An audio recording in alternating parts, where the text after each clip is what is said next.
Sí, sí. ¿Qué tal? ¿Cómo están ustedes? Muy buenos días, bienvenidos a Estado Nacional este domingo 23 de abril. Exactamente, Día Nacional del Libro, el 23 de abril. Oye, una semana intensísima, ¿cómo están ustedes? Muy buenos días. Tenemos nuevo ministro, secretario general de la Presidencia, Álvaro Elizalde, ¿cierto? Que pasó del Senado al, no solamente a la moneda, sino que al comité político, en reemplazo a la hasta ahora ministra Ana Lía Uriarte. Una semana muy intensa en materia económica o empresarial. El presidente de la República estuvo en el Encuentro Nacional de Empresas, en la ENADE, y esa misma noche presentó la estrategia o la política nacional del litio, que ha generado controversias, discusiones y debates. Todas las alabanzas de la mañana, ¿cierto?, se revirtieron en crítica para la noche. Bueno, de eso vamos a hablar con el ministro de Hacienda, Mario Marcel, que viene a Estado Nacional. También vamos a hablar de eso, por supuesto, en el panel político. Y estuvo de paso por Chile unos días Franco Parisi, el líder del Partido de la Gente. Estuvimos conversando con él, lo grabamos porque ya no está en Chile en este momento, pero lo grabamos y tuvimos una conversación que la vamos a presentar luego del panel, si te parece. Aquí comienza Estado Nacional.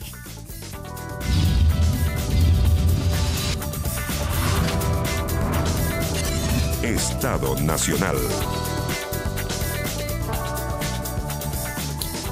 Y ya está con nosotros nuestros panelistas, Gael Joemans, diputada de Convergencia Social. Gael, buenos días, gracias por estar aquí con nosotros.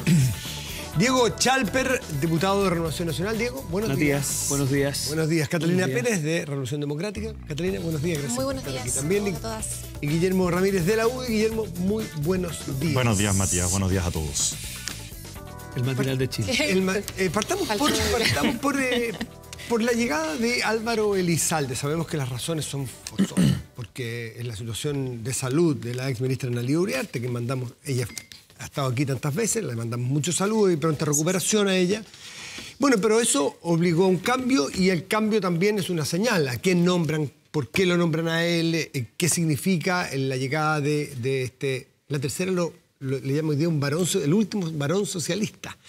¿Pero qué les parece a ustedes, Guillermo? ¿La llegada de Álvaro Elizalde merece un particular análisis?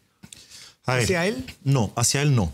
De hecho, yo tengo una buena opinión personal, humana, tanto de la ministra Uriarte como del nuevo ministro Elizalde. Obviamente tenemos infinitas diferencias en materia política, pero creo que las dos personas son capaces, también intencionadas, y humanamente yo no tengo ningún problema con ellos, todo lo contrario. Siento gran afecto por los dos. Pero creo que el problema es que al ministro Álvaro Elizalde se le está pidiendo algo que es totalmente imposible, que es lo mismo por lo que fracasó el ministro Jackson y la ministra Uriarte. Esto de conciliar las dos almas del gobierno. Apareció en todos los medios de prensa, a quien le pregunten en la izquierda dice, mire, acá su principal misión va a ser que estas dos almas logren converger en una sola línea. ¿Por qué es imposible? Porque las dos almas son totalmente irreconciliables, son como el aceite y el agua. ¿Y ustedes con se puede. ¿Y ustedes con RN? Porque si no serían un solo partido. Está bien, pero somos diferentes partidos, pero no somos irreconciliables. La mejor muestra de eso... Han sido irreconciliables en la historia, bueno, muchas Matías, veces. pero la mejor muestra de eso es que en los temas importantes en los últimos años hemos votado juntos, mientras que el socialismo democrático con el Frente Amplio no. Mira, fíjate en lo que pasó en el TPP-11, fíjate lo que ha pasado en los temas de seguridad pública, fíjate en la posición que tiene respecto al tema de las ISAPRES. Entonces, al final, ¿cómo puede tener éxito en estos temas el ministro Elizalde? Bueno, tomando una decisión de cuál de los dos caminos va a tomar. Porque al final, si es que él espera a que estas dos almas se concilien, vamos a caer, como ocurrió por ejemplo con el TPP-11, en un inmovilismo que hace que las cosas tomen demasiado tiempo y solo le generan daño al país. Entonces, mientras la ministra Uriarte estuvo con licencia, lo que ocurrió en el Congreso fue que parte importante de los proyectos de seguridad pudieron salir adelante porque se sumó la oposición con una de las dos almas del gobierno. Eso generó una mayoría que permitió sacar los proyectos de seguridad. Ese es el único camino posible para el ministro Elizalde. La tarea que se le pide de conciliar estas dos almas es totalmente imposible. ¿Es imposible, Catalina Pérez? No, yo creo que, a ver, lejos de diferencias irreconciliables, lejos de, digamos, una imposibilidad o una tarea fundamental en reunir estas dos almas, yo creo que lo que hay es un acuerdo profundo, transversal, respecto de la necesidad de hoy día generar un clima político que nos permita alcanzar acuerdos, que nos permita enfrentar una de las problemáticas más profundas que tiene la ciudadanía, como es la seguridad, que nos permita brindar certezas, certidumbres a la población en un momento de profunda incertidumbre cotidiana.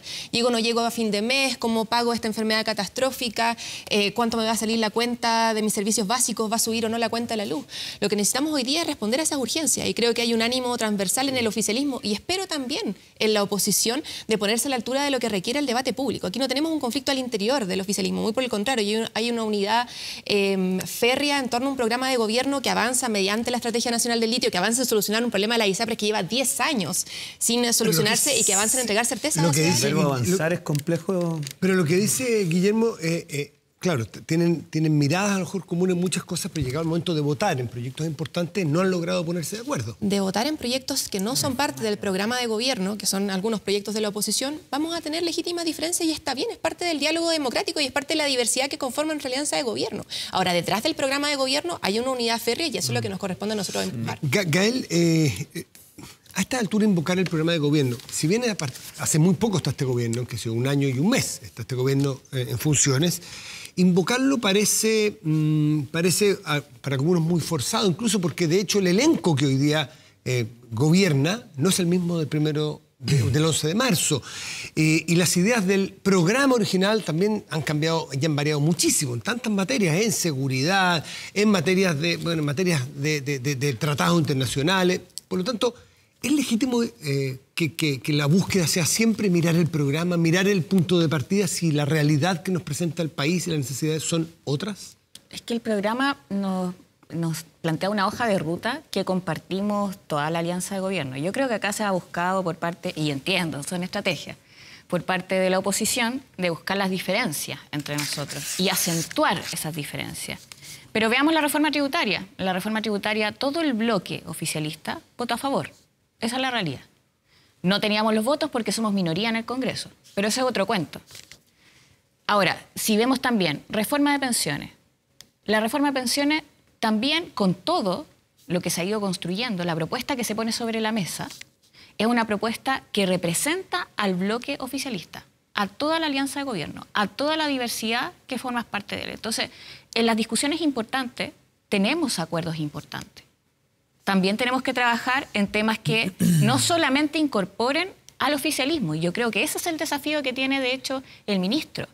No es aunar al bloque de gobierno, es generar un acuerdo que permita que las reformas y las propuestas y los proyectos del que presente el Ejecutivo puedan aprobarse. Y para eso no solo basta con el oficialismo, también necesitamos la buena voluntad de un bloque opositor. ¿No ve un bloque irreconciliable, como dice Guillermo, entonces? Para nada. Yo veo que, y bueno, todos tienen diferencias. Y maticen más, maticen menos. Hemos visto votaciones en que, por ejemplo, en infraestructura crítica, algunos votaron a favor, otros votaron en contra. En la sí. oposición. Entonces, ¿por qué empezar a buscar esas diferencias entre el bloque de al frente? Mejor cada uno se hace cargo, ¿cierto?, de las diferencias para generar acuerdo, para construir hacia el país, pero lo que me importa más es que tengamos las mayorías políticas para que las cosas avancen y no se estanquen. Diego Cherper. Sí, lo que pasa es que hay una cosa como de juicio de valor y otra cosa que son hechos de la causa, ¿no? Este gobierno es el primer gobierno del retorno a la democracia que tiene 2 coaliciones.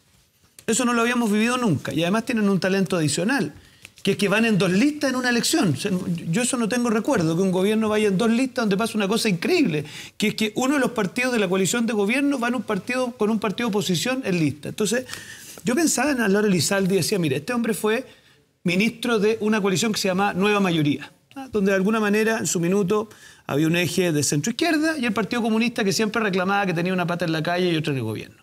¿Cómo podrías calificar tú este gobierno? Yo fíjate que la única manera que tengo de calificarlo es la nueva ambigüedad. Porque la única manera de mantener toda esta estantería de contradicciones, votaciones separadas, es con una ambigüedad permanente. Y eso es lo que practica el presidente. Un día en ENADE se viste Ricardo Lagos y habla con una altura y estadista total, y al día siguiente, cuando presenta la estrategia del litio, se va totalmente a la izquierda, viendo mucho más allá de la nacionalización del cobre. Y eso es en todos los temas, fíjate. Un día habla que va a perseguir como perro a los delincuentes, y al día siguiente su coalición no es capaz de votar la ley Nain Retamal. Y así vamos, con una nueva ambigüedad. Entonces, yo, ministro de un gobierno así, que tiene que interactuar con otras fuerzas políticas, desde una coalición que solo se sostiene en la ambigüedad, en un presidente que un día tira para acá, otro día... Entonces, es como un malabarismo permanente. Yo lo considero una tarea tremendamente titánica. Así que, vamos a ver, porque la verdad que el problema que tenemos como oposición, Matías, al final, con esta nueva ambigüedad, es que tú nunca sabes con qué te enfrentas al otro lado de la vereda. ¿Hay ambigüedad? ¿Alguna se quiere hacer cargo de ese calificativo? A mí lo que me cuesta es saber con qué derecha me estoy enfrentando cuando a veces me encuentro con No, una la que te dice derecha, hasta aquí con la una tenés derecha clarita. dialogante y a veces me encuentro con una derecha que lo único que hace es acentuar diferencias. Cuando me encuentro con una derecha que dice que quiere llegar a acuerdos, pero no se suma a la mesa de trabajo prelegislativa en materia de pensiones. Yo creo que ese es el conflicto que tenemos hoy día de diálogo con la oposición, que hoy día en el fondo tenemos tres oposiciones, tenemos tres derechas al frente. Una derecha que en general tiene un tono dialogante y en general busca llegar a acuerdos, que es una ¿Quiénes son derecha más esos? tradicional, que yo diría que está más representada en este panel. La mayor parte de las veces, creo que este contexto electoral no ha contribuido tanto a aquello. Hay una derecha que es una derecha, una ultraderecha, ultraconservadora representada en el Partido Republicano, con la cual cuesta muchísimo más dialogar, por cierto.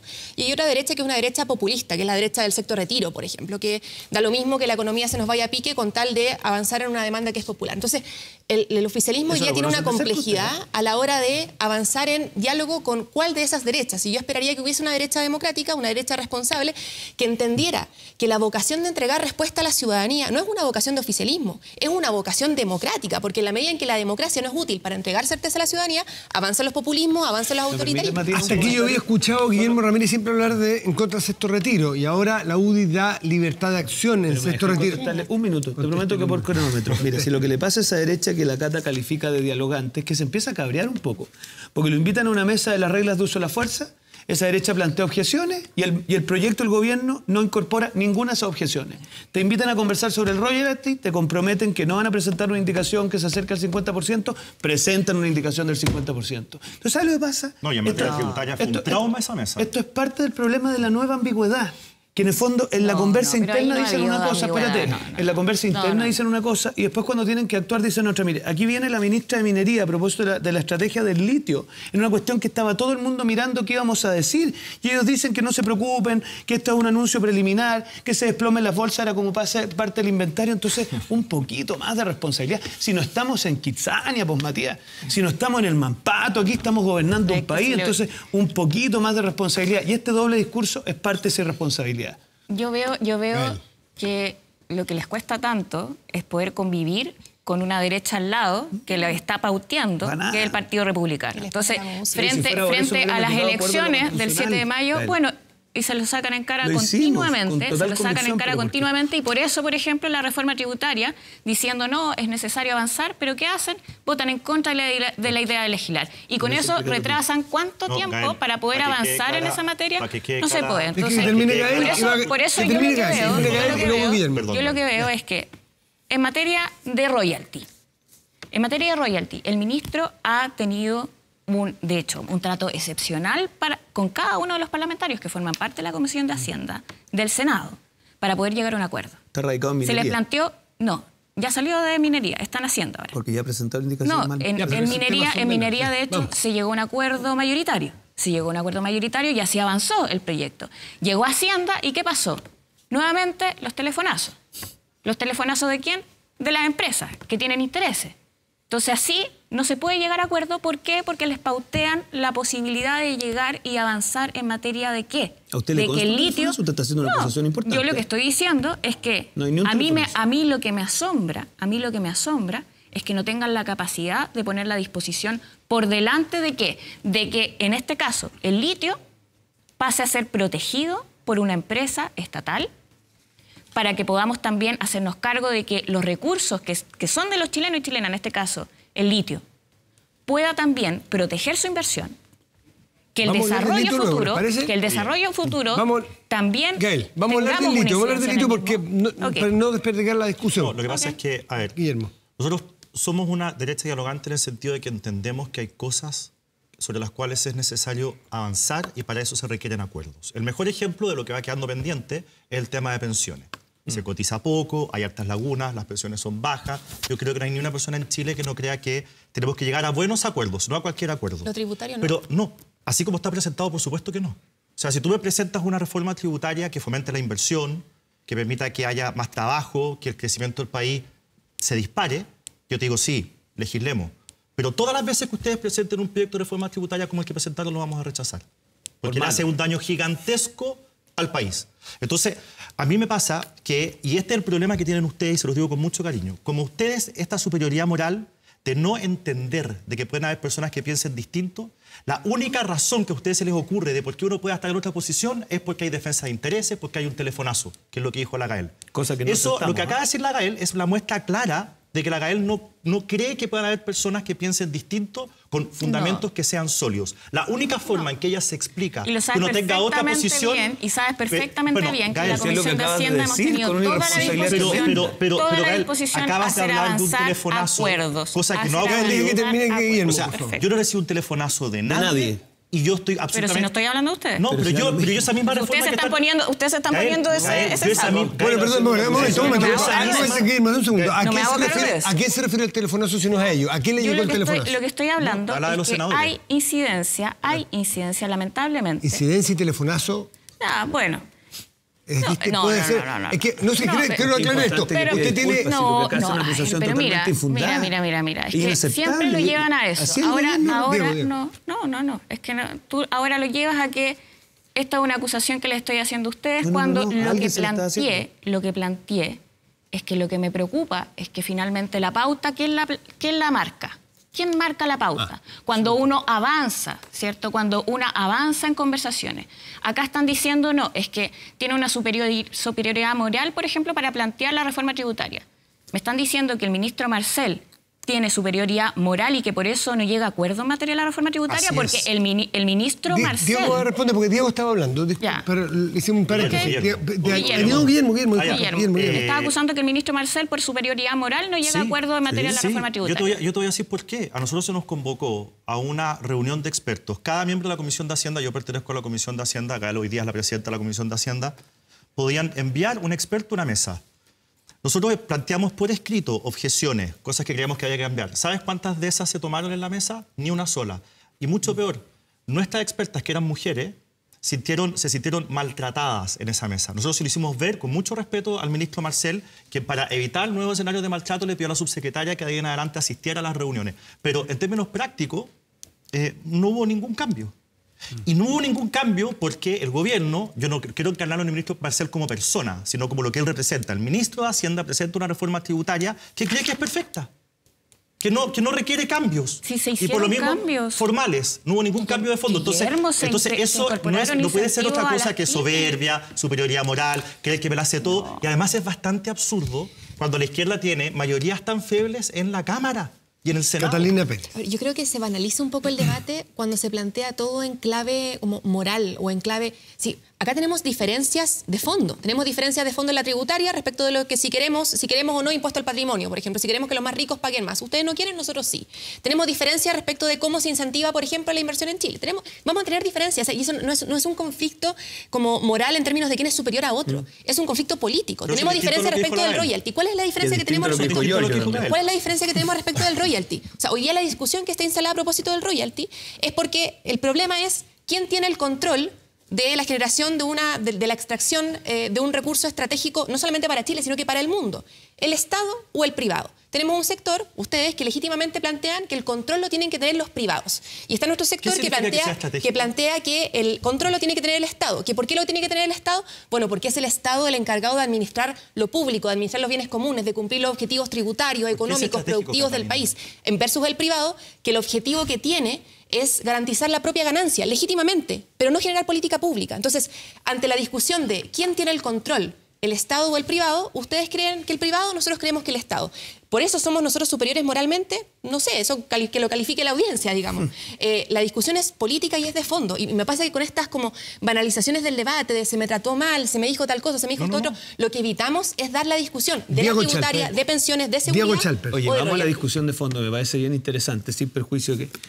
Mira, acá lo que está sosteniendo ya no es presidenta, pero la diputada del oficialismo, es que el Estado está en mejor posición de explotar ciertos recursos naturales que los privados. Eso en el caso del cobre no sucede, porque la nacionalización no significa que solo el Estado lo pueda explotar, porque hay muchas empresas privadas que administran el cobre y explotan y generan además ingresos al Estado a través de impuestos. En el litio han ido un paso más allá. Porque el litio, para que sepamos y estemos claros, ya es un bien nacional de uso público. Si ese no es el problema. El problema es que la estrategia del presidente Boric lo que está diciendo es que si usted quiere en Chile explotar el litio, tiene que ser accionista minoritario. O sea, no es posible que usted, una empresa privada, haga explotación del litio. Y fíjese que esto es una cosa increíble en un año en que Sokimich en particular ha hecho un aporte inédito en términos de impuestos para el erario fiscal. Entonces, ¿sabe lo que pasa? Que al final el problema de fondo es que no entienden cómo funciona el mercado. Sí, no entienden cómo funciona el desarrollo. Creen que en alguna parte del mundo alguien va a estar dispuesto a poner tecnología y iniciativa siendo accionista minoritario de un Estado que no da garantía. ¿Y sabes por qué no da garantía? Porque anuncian una estrategia y al día siguiente el presidente en Antofagasta se decir, mire, sí, dije algunas cosas, pero las vamos a precisar, cosa que además confirma la ministra de Minería. O sea, no se dan cuenta de lo que significa para el país que se desplomen de esa manera las bolsas. En primer Entonces, lugar, el nivel, perdón, Catalina, sí, te escuché con atención, el nivel de irresponsabilidad, el nivel de falta de seriedad, el nivel de falta de consistencia. Entonces, cuando yo digo que aquí no estamos en Kitsania, es que el presidente de la República tiene que entender que él es el presidente de Chile. Y que enviar una señal que se caigan las bolsas, que se caigan las acciones, no es una cosa menor para el país. Entonces, o empiezan a gobernar con responsabilidad, o empiezan a hacer la pega como la gente, o los chilenos van a seguir sufriendo las consecuencias de un gobierno inoperante y inepto. Guillermo Gael. Mira, lo que pasa, y Catalina lo reflejó también, Catalina dice, nosotros creemos de que el control lo tiene que tener el Estado, ustedes los privados. Ese es todo el problema. Que para la izquierda, y de hecho eso fue lo primero que dijo la ministra, Chile recupera el control del litio. Para la izquierda se trata de quién controla el bien, no de quién lo explota mejor, no de cómo se llegan más recursos, no de quién es más eficiente, no de qué genera más trabajo, no de qué genera más inversión, no de qué genera más crecimiento. Para Catalina Pérez y la ministra, que fue lo primero que dijo cuando habló de este tema, es quién controla el litio, es quién controla la fuente productiva. ¿Te suena eso? Sesentero total. ¿Quién controla la fuente productiva?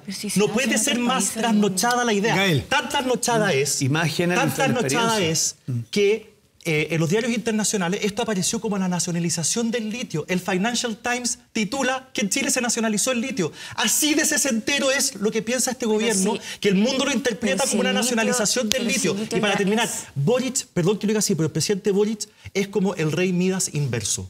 El rey Midas lo que tocaba lo convertía en oro. Boric tocó el tema del litio y perdió todo su valor. Las empresas de litio se fueron al suelo. ¿Tú sabes lo que le va a costar a Chile una portada como la de la Financial Times? No solamente en tema de minería. Que la gente, los inversionistas extranjeros, abran el diario y vean que en Chile se está nacionalizando la minería. ¿Tú sabes lo que eso significa en materia de inversión extranjera en cualquier industria en Chile? Gael. El rey Midas inverso. Primero, quiero hablar sobre cuáles fueron las reacciones positivas también que tuvo el anuncio. Y las reacciones positivas las vemos en empresas que son del rubro. De hecho, Albemarle, valorando y poniéndose a disposición de llegar a un buen acuerdo. SQM, lo mismo, que son las empresas además que están en esa lata de Atacama. Entonces, a las que el gobierno tiene que renovarle a partir del 2030 las concesiones, pero se van a agarrar porque tiene que tomar la decisión. Pero sí, por eso nosotros estamos planteando, y esa es parte de la estrategia, llegar a un acuerdo público-privado que permita, primero... ¿Ese acuerdo, Gael, pudiera ser o es intransable línea roja en que el Estado sea dueño de un porcentaje menor al 51% para allegar inversiones? Por ejemplo, voy a inventar la cifra, 20, el otro 80. ¿Y cómo se compensa? Versus un royalty más alto. ¿Pudiera ser o para ustedes el que baje del 51% de las acciones del Estado es un intransable completo y absoluto? Yo solo voy a terminar con otros ejemplos de valorización y voy al tiro a eso. Porque también fue valorado por la Cámara Chilena Norteamericana de Comercio, que además, planteando que esto puede ser una posibilidad y una oportunidad para llegar a acuerdos y puentes de diálogo más importantes que se han tenido entre Estados Unidos y Chile, tenemos además empresas a nivel internacional que también funcionan como empresas del Estado en otros países, en Noruega, en Brasil con Petrobras. O sea, tenemos ejemplos que también dan cuenta de que esto, más bien la visión ideologizada y sobreideologizada, es la que no nos permite avanzar en una empresa nacional del litio. ¿Es posible bajar del 51% en un acuerdo futuro? ¿Es posible? A ver, ¿O es un intransable que para ustedes es impensable, imposible? Es que acá hay dos cosas. Una es la propuesta de crear la empresa nacional del litio. Y esa va a ser la discusión que vamos a dar. Pero es que eso no es ahora. Ese es un tema, ¿cierto? Con respecto al salar. En general, en empresas que exploten, refinen y comercialicen litio, ¿ustedes ven la posibilidad siquiera de que el Estado tenga menos del 51%? Porque eso no está establecido hasta ahora. ¿Ustedes estarían disponibles o no?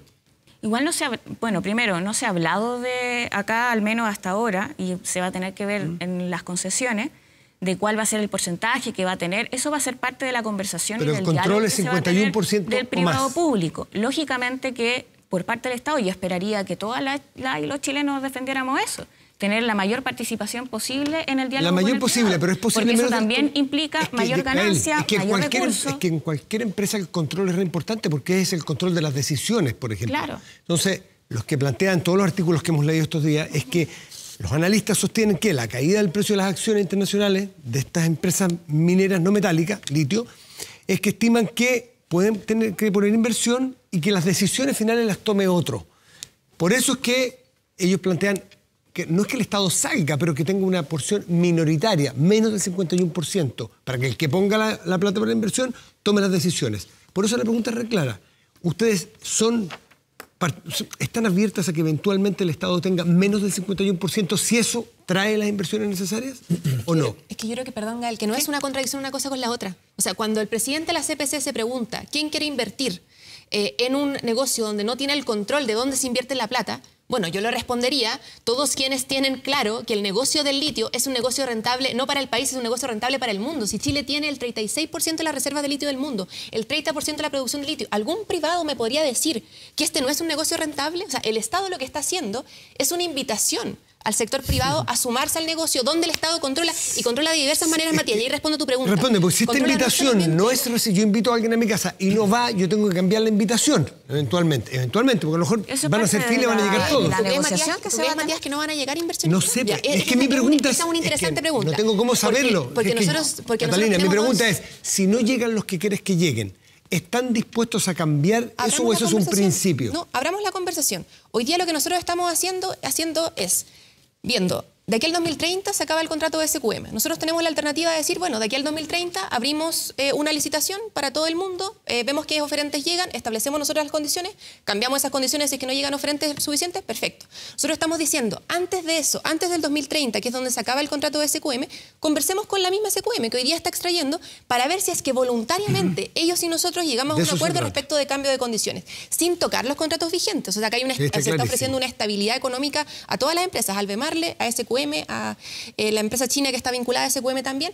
Perfecto, negociemos y si es que SQM tiene voluntad de modificar el contrato vigente para permitir la inclusión del Estado, actualmente la extracción, aunque eso no signifique inmediatamente el control del 50% más uno, ningún problema y seguimos avanzando hacia adelante.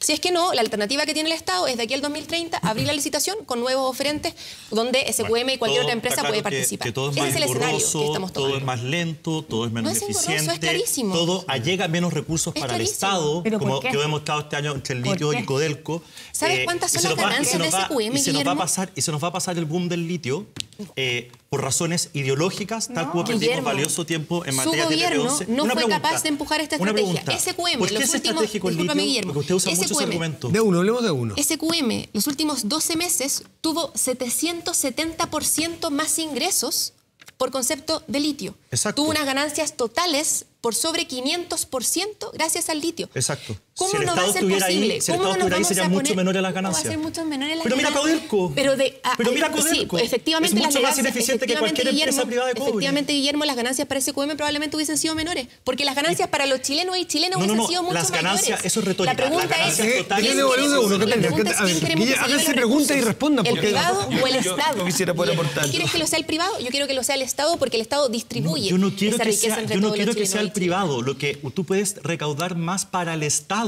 si dejas que los privados hagan la pega y paguen sus impuestos. Nos ha ido Como súper bien fue- con el royalty minero, Guillermo. Oye, hoy súper día, bien.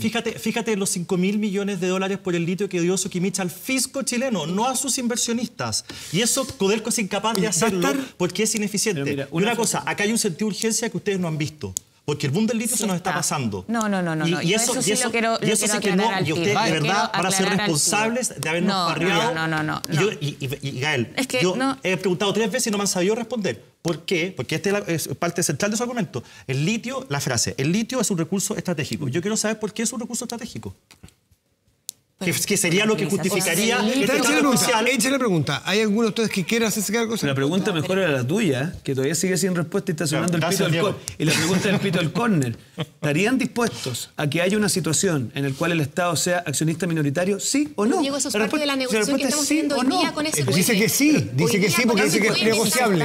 Está diciendo que sí. Yo quiero escuchar la palabra binaria. De dos letras. A mí ¿sí me o no? parece ¿Están dispuestos? tremendo, no, pero puedo plantear algo, a mí me parece tremendo que un parlamentario chileno Total. lo que esté Y te quiero buscando explicar es por qué. que más que nada SQM tenga No, más que está acciones que equivocada. el Estado de Más Chile. trabajo. Ahí volvemos, mira, ahí volvemos al error Patriotismo, conceptual. patriotismo. Cuando hablamos de la patria, la idea es defenderla entre todas y todos. Patriotismo versus no patriotismo. Claro, oye, pero Lo mira, planteo si no así. se- A ver, Porque porque lamentablemente eso inversión parece. versus Contigo estuvimos en Eso Washington. parece no- Contigo estuvimos en Washington hace un par de semanas atrás hablando justamente con inversionistas extranjeros que veían en la oportunidad del litio Yo te y que aseguro que entendían no recibieron bien esta noticia. El dicho el pasado, rol veían. y que entendían el rol del Estado como fundamental a la hora de generar política pública en colaboración Catalina, con los de ahí privados, los saltar privados al del mundo. control. Los Mira. privados del mundo hace mucho tiempo que comprenden la Está bien. necesidad de colaborar con el Estado a la hora de Colaborar. generar política Oye, va a pública. venir el ministro de ¿Y por Hacienda qué? pronto, va a estar sentado aquí, vamos a seguir hablando Pero del litio. no me dejaste hacer una frase. porque Diga la yo frase. Fui observador de este debate. Mira, cuando la Catalina dice, le está ofreciendo a los privados una estabilidad, como si fuera una cosa.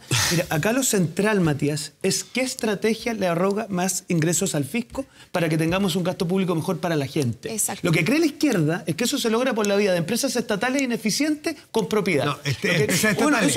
¿Usted cree que yo le ellas- agrego el adjetivo. Empresas estatales. Yo le agrego el adjetivo. ¿Ustedes creen que colaboración alguien en su público-privada. sano juicio quiere hacer empresas ineficientes? Exacto. Yo creo que no, Esa es pero la no pueden acusación. desconocer que al menos la evidencia que conocemos Empresas es que, estatales, es que suelen eso sí. ser más Menos ineficientes eficientes. las Bueno, empresas estatales que las privadas. habrá Entonces, una- ¿Dirías eso de Pero Corea del déjame Sur? terminar, ¿Dirías eso de pero- Japón? ¿Dirías eso de China? Deje que ¿Dirías termine eso de Diego, Estados Diego, por Unidos? favor. Yo escuché con tanta Diego, atención. sorry, de Mira, la entonces invitación. la invitación que hacen es una invitación re mala, po.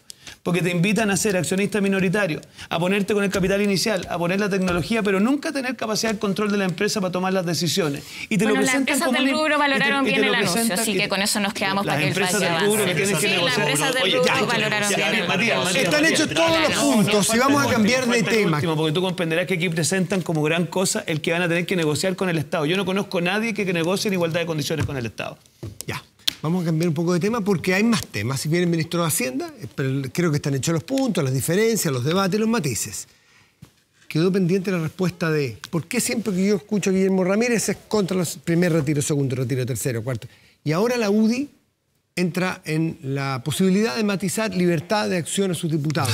Catalina Pérez dijo que ese es el populismo. Ustedes han adscrito un Pero eso populismo. lo conocen de cerca, porque en el caso de ellos votaban Mira, todos a favor del retiro en el gobierno pasado. Yo quiero decir que a diferencia de mis dos colegas que están enfrente mío, yo soy uno de los 11 diputados que votó siempre todos los retiros en contra Por eso en le pregunto. todas las Por instancias. eso ¿ya? le pregunto a Desde usted ahí voy a hablar, desde ahí voy a hablar. Y soy jefe de bancada de la UDI. Se ha armado toda una pelotera, porque salió en el Mercurio y en otros lados, que se va a dar libertad de acción en la UDI. En Chile están prohibidos por ley, prohibidos los mandatos, Ya, pero- las órdenes de partido. La Espérame. señal que da Está que bien. Guillermo Ramírez me No, no, salga no. hablando de libertad de acción Yo lo en que he retiros, dicho- yo tengo que preguntarle, porque Yo- si no, no sí, estaría haciendo la pega. sí. ¿Qué Yo- pasó? ¿Qué cambió Guillermo yo lo que- Ramírez? yo lo que he dicho es lo siguiente, y esta fue, la cuña que di fue la siguiente. La grandísima mayoría de los diputados de la UDI está en contra, algunos me han manifestado duda, ninguno está decidido a votar a favor. Ninguno está decidido a votar a favor. No hay ni uno solo que esté decidido a votar a favor. Guillermo, Entonces, usted es político y yo Matías, no. te Yo voy a contestar la pregunta miro directamente. política. Matías, te voy a contestar Se directamente. pudo haber quedado un silencio y que cada uno votara. Matías. ¿Por qué quisieron explicitar esa libertad? Bueno, quizá fue un error decirlo de esa manera, pero Matías... ¿Es un error de en la UDI haber dado libertad Yo asumo explícita? yo asumo Haz el una error. autocrítica. Yo asumo el error. Yo soy el jefe de bancada de la UDI. Yo bueno, asumo el la error. cuña. Ya. Guillermo Entonces, Ramírez asume el error de haber explicitado una libertad. explicitado una libertad, porque la libertad la han tenido Ah, la han siempre tenido- y se todos la interpreta tienen de cierta siempre. manera. Entonces, Matías, Ya. un punto. Yo estoy seguro que la UDI va a votar en contra del retiro de manera disciplinada. Ya. Te voy a dar un solo ejemplo. Hace 2 o 3 semanas votamos el autopréstamo, tremendamente popular, que era no solamente sacar plata, sino que había que devolverla. O sea, en teoría, aunque no es así, era menos dañino que esto, los titulares. En la UDI ni siquiera hubo una abstención. Todos los votos en contra. El partido más ordenado del Congreso en esta materia. ¿Cómo andamos por qué? Entonces Exacto. lo que vamos a hacer ahora, en el sexto retiro, va a ser mostrar la misma solidez y la misma disciplina que hemos mostrado siempre. ¿Puede decir lo mismo RN? Nosotros tenemos una decisión tomada como bancada, que el jefe de bancada ha explicitado. Vamos a tener una reunión especial para este punto, a medida que el proyecto avance, y vamos a tomar una decisión. Mi opinión es conocida. Yo voy a hacer todo lo que esté a mi alcance para que Renovación Nacional vote en contra de algo que le haría un gran daño al país. Pero para serte franco, aquí no es tan importante. Ahí hay lo que hay dos almas en RN. A ver, en estos temas, evidentemente, hay, más que dos almas, Matías, un tema que ha sido muy transversalmente complejo para todos los partidos, para que no nos inventemos cuentos. Entonces, a ver, la pregunta del millón es la siguiente.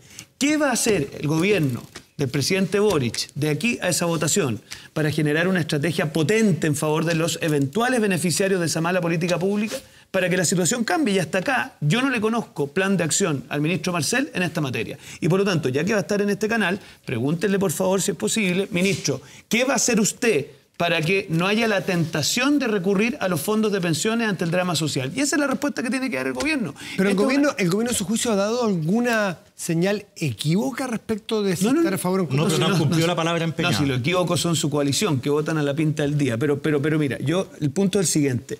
El que tiene la responsabilidad... ¿el RN también votan a la pinta del día? En esta materia en particular puede ser, pero en los otros temas hemos estado bastante claros. Entonces, a ver, déjeme decirle lo siguiente. El que tiene la responsabilidad de dar certezas para que no se recurra a este error conceptual es el gobierno. Y hasta aquí yo no le conozco una estrategia nítida. Ojalá el ministro Marcel mañana parezca, mire, 10 cosas para la clase media, clarita. Yo hasta aquí al menos no se lo conozco. Una frase. Hace un año, cuando se votó el cuarto y quinto retiro, porque eran como dos juntos, el ministro se expresa era el ministro Jackson. El profeta. Y yo conversé con el ministro Jackson y yo comprometí los votos necesarios para que se rechazara ese retiro como ocurrió. El ministro Jackson dice, mira, yo necesito esta cantidad de votos de la bancada de la UDI, por favor, ayúdame. Yo le dije, yo me comprometo a que esos votos van a estar. Pero tú te tienes que comprometer a que aquí vamos a legislar de alguna manera, vamos a buscar una fórmula para evitar que existan más proyectos de retiro. Porque no podemos estar en este baile todos los años y dependiendo si el gobierno está fuerte o débil, si me conviene o no me conviene, si estamos cerca o no de una elección, esta cuestión es una incertidumbre total que le hace daño al país. A todos los gobiernos, al anterior le pasó por lo mismo. Eso, y a los que vengan, sean derecha o izquierda, les va a pasar lo mismo. Entonces, yo le dije, de acuerdo, pero comprométete conmigo en que vamos a buscar una fórmula. Nada. ¿Qué dicen? ¿Fórmula para qué? Para que no haya más. Para buscar una fórmula, que puede ser legal, que puede ser administrativa, buscar una fórmula, sentarnos a ver una fórmula para evitar que sigan habiendo retiros. Y yo le dije a Giorgio Jackson, Giorgio, ministro, le quedan 3 años a este gobierno. O sea, los primeros interesados en que esto se corte de raíz son ustedes, y yo, oposición constructiva, te estoy diciendo que no me voy a aprovechar de este tema, que te voy a dar los votos para que tengamos al final una política que impida que sigamos teniendo retiros. Y el gobierno ha desaprovechado esa oportunidad y esa oferta que les estamos haciendo de cortar este tema de raíz. ¿Cómo anda la cosa en este sector? Antes de la municipal, yo no sé qué va a pasar. En esta parte de la mesa. De la mesa. ¿Están los votos asegurados todos? ¿En esto habrá lealtad completa al gobierno? ¿Qué ha costado? Sí, yo tengo confianza en que sí. Y creo que fue parte de lo que conversamos, además de la agenda de seguridad, además de cómo vamos a enfrentar la respuesta a la urgencia de la ciudadanía junto con el presidente en el encuentro que tuvimos la semana pasada. Creo que hay una claridad muy nítida en que no podemos retroceder en materia económica. Creo que hemos logrado estabilizar una curva inflacionaria gracias no solamente a los esfuerzos del ministro, sino que a los esfuerzos en general, el mundo privado, el mundo público. Se conversaba también en ENADE al respecto. Hemos logrado avanzar en medidas o en políticas que vayan en ayuda al bolsillo directo de las familias. Creo que el acuerdo de hecho que se alcanzó en materia de salario mínimo es una muy buena noticia para la clase media. ¿Hace falta más? Hace falta siempre más, digamos, porque siempre creo que es importante que nos hagamos cargo socialmente de las necesidades que tiene una familia dentro del hogar, para que eso el Estado sea un Estado que cuide, que acompañe y no que abandone a la suerte a los ciudadanos y ciudadanas. Entonces, ¿hace falta más? Siempre hace falta más, pero no podemos avanzar o pensar que estamos avanzando con políticas que finalmente resultan sumamente regresivas para los más trabajadores, para la clase media, como los retiros de fondos de pensiones. Y creo que en eso hay una claridad y hay una responsabilidad política del oficialismo y también de esta oposición responsable que entiende que la economía la sacamos todos adelante juntos con diálogo y con acuerdo. Gael, ¿ya hay posibilidad de que se establezca, como decía el diputado Ramírez, algún sistema administrativo o legal de impedir que sea el Festival del Retiro cada cierto tiempo en la medida que vaya pudiendo? Porque aquí pasó un día desde que se podía reponer el tema, porque después de rechazar la idea general, es un año, pasó y al día siguiente empezó el festival de nuevo. Ya son 9, entiendo, los proyectos, ya no eran 5. Creo que se agregaron 4, según me dijo el diputado el otro día. ¿Hay alguna Van a haber más proyectos que votos a favor. Yo creo que incluso sería interesante a propósito no solo de los retiros, sino de las admisibilidades de los proyectos de ley. Yo estoy de acuerdo con eso. Porque A ver, hay un tema que, gobierne quien gobierne, igual se necesita cierta certeza de cómo va a trabajar el Congreso. Porque el gobierno es un colegislador en este sentido. Y para poder hacer avanzar los proyectos de ley, yo creo que también se necesita un marco que nos dé certeza a todos de cómo va a ser el trabajo legislativo. De lado y lado se pasa a llevar. Y yo creo que en eso deberíamos poner disposición en el Congreso para avanzar en un marco regulatorio que nos dé claridad no solo para ahora y este periodo, no solo para los retiros, sino que también que deje un poquito de certeza, entendiendo, no sé, qué vaya a pasar con la nueva Constitución, espero que eso avance, pero eso también nos permite adelantar esos debates. Aquí hay acuerdo bastante sustantivo, Sí. entonces yo los voy a Y es un tema clave, ¿eh? los voy a invitar a hacer un corte y a la vuelta otro tema que es clave, donde me imagino que hay más matices. Tiene que ver con esta ley corta de ISAPRES, con el mundo de la salud, que ya no es solo privada, porque todos los expertos dicen que afectaría eventualmente una caída de las ISAPRES a la salud en general del país. ¿Les parece? Pausa y volvemos, espérenos.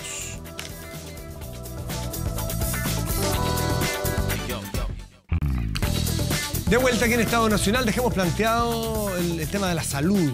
Se dice el tema de las ISAPRES, ley corta de ISAPRES, pero es el tema de la salud en general. Y me gustaría escuchar la opinión que tiene cada uno de ellos ante esta inminencia de que algo pase, de la decisión que hay que tomar, porque hay un fallo de la Corte Suprema que cumplir, se acaban los plazos, y porque hay que establecer por lo pronto montos para que se paguen y las ISAPRES dicen que pueden colapsar. En fin, Guillermo Ramírez. Es que me gustaría oír primero a los representantes del gobierno porque nosotros no tenemos pista de lo que va a presentar el gobierno. Quizás ustedes nos puedan iluminar y opinar sobre eso.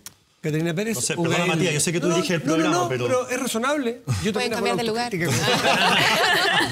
Es razonable, Catalina. Yo creo que estamos enfrentando una situación sumamente compleja, nadie podría desconocerlo. O sea, esto es incumplimiento de fallo de más de 10 años, evidentemente hay está crujiendo, digamos, el sistema, porque creo que nadie quiere que hoy día los usuarios del sistema privado de salud o los usuarios de ISAPRE tengan un problema de, por ejemplo, de atención. Entonces, lo que necesitamos es que no haya un salvataje a las ISAPRES por un lado, que cumplan el fallo como corresponde, y para eso es necesario determinar los montos, y para eso se ha estado trabajando junto con la ISAPRE, y por otro lado, que ningún usuario quede con riesgo, digamos, en la atención del sistema de salud. Entonces, es un tema muy complejo. ¿Temen una contaminación de un eventual problema?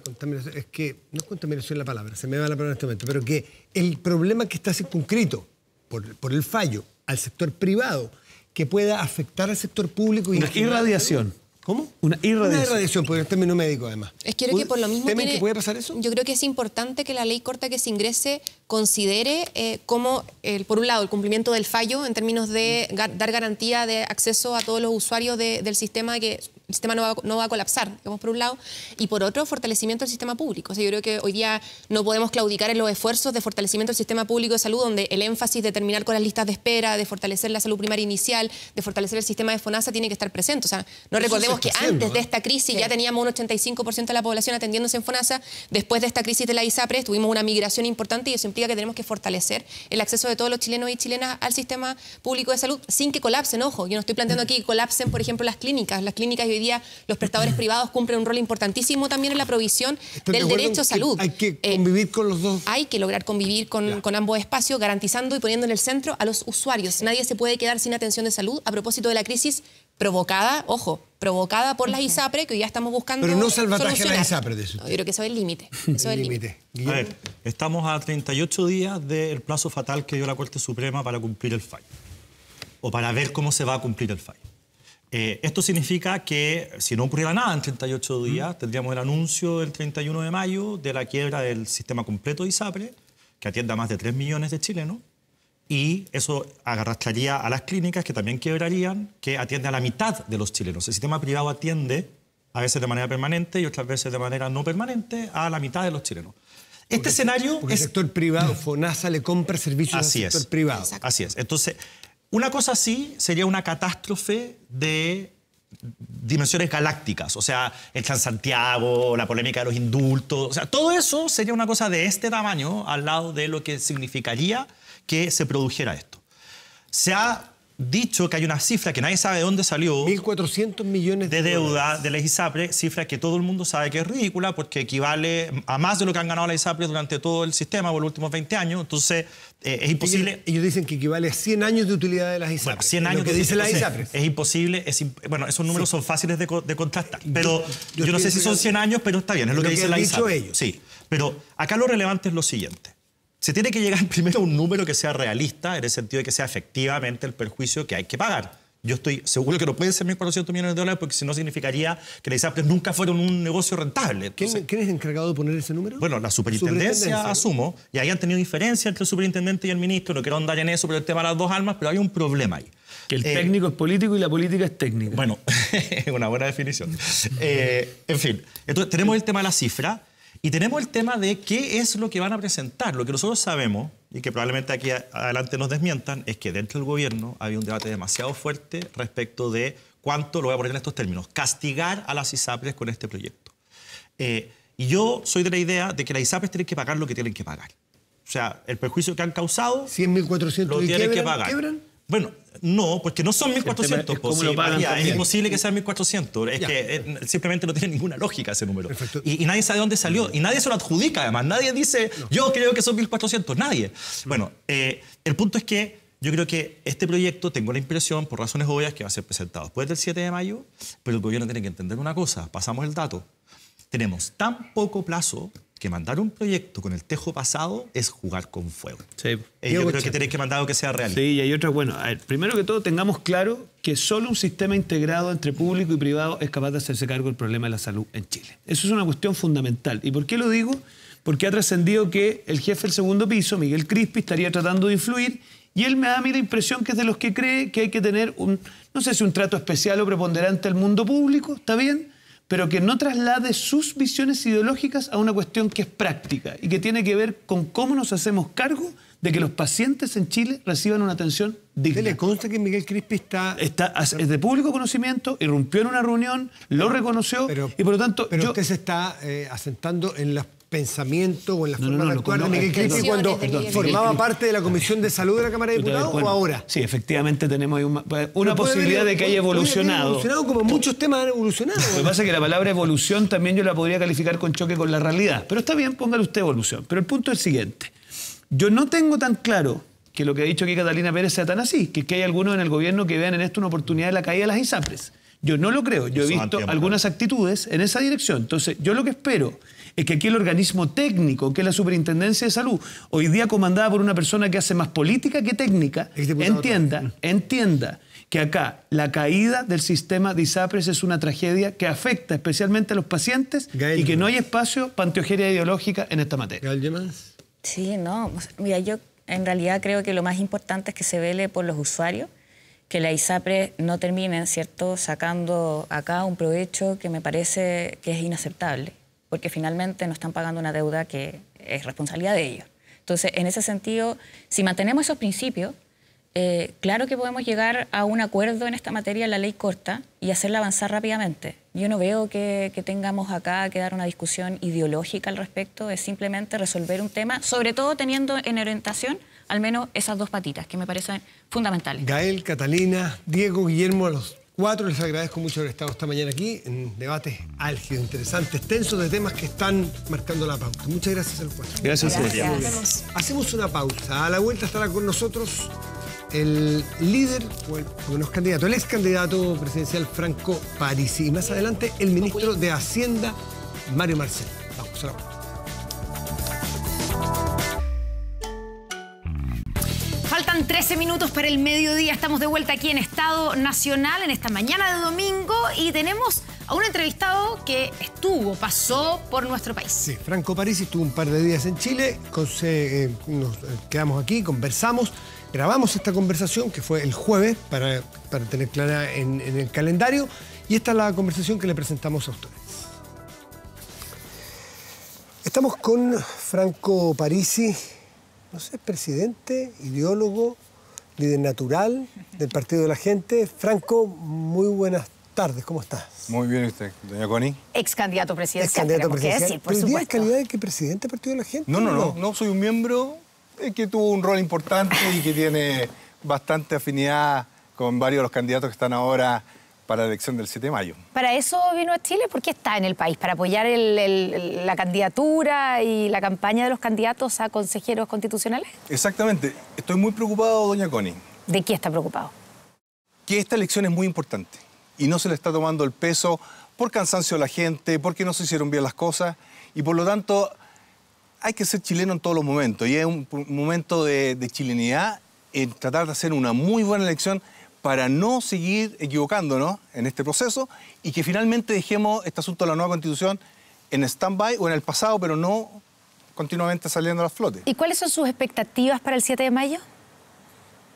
¿Como partido me pregunta usted? Sí, por supuesto. Mire, nosotros creemos que deberíamos estar sacando entre 1,5 millones y 1,800,000. Nos va a ir muy bien. ¿Y qué significa eso en términos de candidatos? Muy buena pregunta. El problema está en que la concentración de la publicidad nos puede jugar chueco, especialmente en Santiago. Deberíamos estar sacando un mínimo de 4 y un máximo de 8, lo cual es un resultado extraordinario para nosotros, entendiendo que era un proceso que nosotros esperábamos que se hiciera una consulta ciudadana por si queríamos hacerlo o no, entendiendo que habían otros problemas más importantes para la ciudadanía. Pepe Out decía, lo leí hace muy poco rato, que el Partido de la Gente podría llegar a ser el principal partido del país. Yo creo que así va a ser. Tengo la convicción, por el cariño de la gente. Recorrimos Talca, Rancagua, Arica, La Serena, que el PDG está creciendo fuertemente y sí o sí vamos a ser el próximo gobierno. Eso implica que ya tiene otra repercusión, otra responsabilidad que una aventura presidencial original que pudo ser. Es decir, me imagino que ya se lo toma con otro peso. Y por eso le pregunto si usted tiene convicción de que Chile necesita una nueva constitución nacida en democracia, o usted cree que estos son temas de la política y de la élite y que hay que preocuparse de los problemas reales de la gente, que es un discurso que está muchas veces en política. Don Matías, cada cosa tiene su tiempo. Nosotros en el 2013 dijimos, sí, una nueva constitución. Incluso tenía mi lugar teniente para desarrollar la nueva constitución. El gran senador Antonio Horvath, que lamentablemente ya no está con nosotros, un gran político. Pero mi problema fue el siguiente.